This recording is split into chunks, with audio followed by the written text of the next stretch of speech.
Ya, Bunda ingin suami lebih mendengarkan masukan Bunda? Oke, penuhi 3 syarat ini sebelum memberi masukan. Assalamualaikum warahmatullahi wabarakatuh. Sahabat Bunda, ini tentu Bunda merasa gemes dan jengkel banget ketika masukan Bunda, saran Bunda, kata-kata Bunda itu nggak didengerin sama suami. Bahkan suami itu lebih mendengarkan masukan orang lain daripada masukan istrinya sendiri. Apalagi kalau masukan ini tuh berasal dari wanita lain. Wah, ini makin nyesek ya Bun rasanya. Oke, di meja konsultasi saya ada klien saya yang mengeluhkan suaminya yang lebih mendengarkan masukan dari selingkuhannya daripada mendengarkan masukan istri syahnya sendiri. Istri mana Bun yang gak panas hatinya kalau sudah sampai seperti ini? Karena itu, di sini saya akan bagikan beberapa syarat yang kalau Bunda penuhi, maka insya Allah peluang Bunda untuk didengarkan suami itu lebih besar. Jadi yang pertama Bun, masukan Bunda itu harus punya dasar yang kuat secara fakta, data, maupun logika. Jadi bukan memberikan masukan berdasarkan emosi sesaat. Suami itu otaknya bekerja berdasarkan data, fakta, dan logika. Jadi kalau Bunda memberi masukan dengan cara yang emosional, apalagi melibatkan perasaan pribadi sambil curcol ya, nah itu biasanya kurang bisa diterima oleh suami. Kenapa? Ya, suami berpikirnya itu logis, nggak mau subjektif. Nah, ketika Bunda bisa menyampaikan, Mas, sekarang ini kita sedang butuh perbaikan rumah tuh di bagian A, B, C, D. Nah, ini kalau nggak diatasi sekarang, ada kemungkinan nantinya itu berisiko begini loh, Mas. Betul nggak, Mas? Nah, itu akan lebih mudah diterima oleh program batinnya suami daripada Bunda mengungkapkannya dengan cara begini, Bun. Wah, jangan kayak gitu deh, Mas. Nggak suka aku, nggak cocok. Ntar kalau kayak gini gimana? Ntar kalau kayak gitu gimana?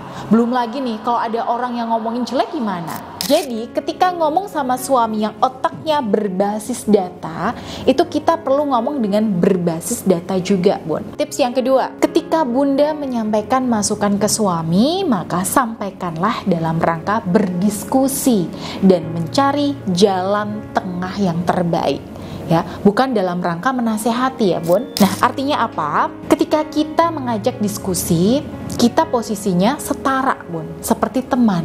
Tapi kalau menasehati suami, itu kita seolah-olah itu lebih tinggi kedudukannya dibandingkan suami. Wah, ini tentu saja secara batinia, ya, secara tidak sadar suami akan menolak apapun masukan kita kalau kita berniat menasehati suami kita Bun. Nah, karena itu di sini yang perlu Bunda catat baik-baik ketika memberi masukan pada suami adalah hindari ekspektasi. Ya, jangan terlalu berharap bahwa suami mau mengikuti kemauan kita seutuhnya.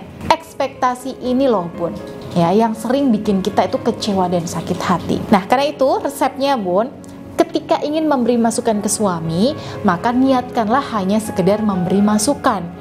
Dan sadarilah bahwa masukan Bunda ini bukan penentu keputusan. Jadi ketika memberi masukan, jangan berharap lebih. Jangan berharap suami itu akan 100% mengikuti apa mau Bunda. Jadi apapun keputusan suami, anggaplah itu sebagai yang terbaik. Kita sebagai istri hanya berperan sebagai makmumnya. Nah, kalaupun keputusan yang diambil suami itu tidak sejalan dengan pendapat kita dan ternyata itu tepat, alhamdulillah. Tapi kalau ternyata hasilnya tidak sesuai dengan harapan, maka insya Allah nanti akan ada hikmah dan berkahnya di kemudian hari. Jadi yang terpenting, Bunda sudah ada di posisi yang benar.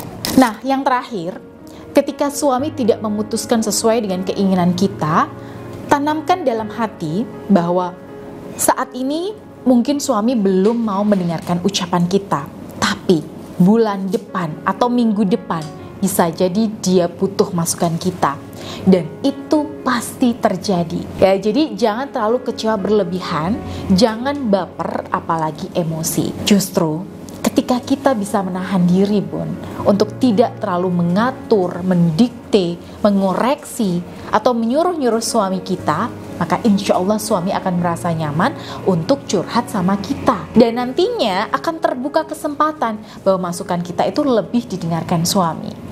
Dan insya Allah kalau saran yang Bunda berikan kemarin itu terbukti di lapangan, maka suami akan mencatatkan nilai plus untuk bunda. Tapi yang namanya suami ya bun, karena egonya tinggi, dia nggak akan bilang gini sama bunda, oh iya bener kamu ya mah, coba kemarin aku dengerin kamu, maaf ya. Nah ini jarang bun ada suami yang seperti itu.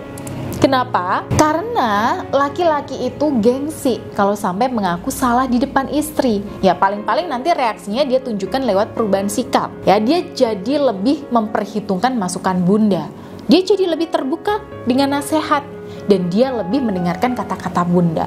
Lebih melibatkan bunda dan sebagainya. Syaratnya dia harus dibikin nyaman dulu. Selain itu, kalau bunda ingin lebih didengarkan suami, maka kuncinya adalah aura yang jernih dan terpancar, sehingga setiap kata yang mengalir dari mulut bunda itu akan masuk ke telinga suami, pikiran dan hati nurani suami dengan jauh lebih mudah. Aura ini namanya aura harisma, yang membuat bunda akan lebih disegani, didengarkan, dihormati, dan diperhitungkan oleh suami bunda. Ya, bahkan banyak istri yang punya aura harismatik itu lebih disayang dan diistimewakan suaminya. Gimana caranya memiliki aura harismatik ini sehingga kita lebih didengarkan suami? Oke, insya Allah rahasianya itu akan saya bongkar di webinar maupun workshop Happy Wife Happy Life.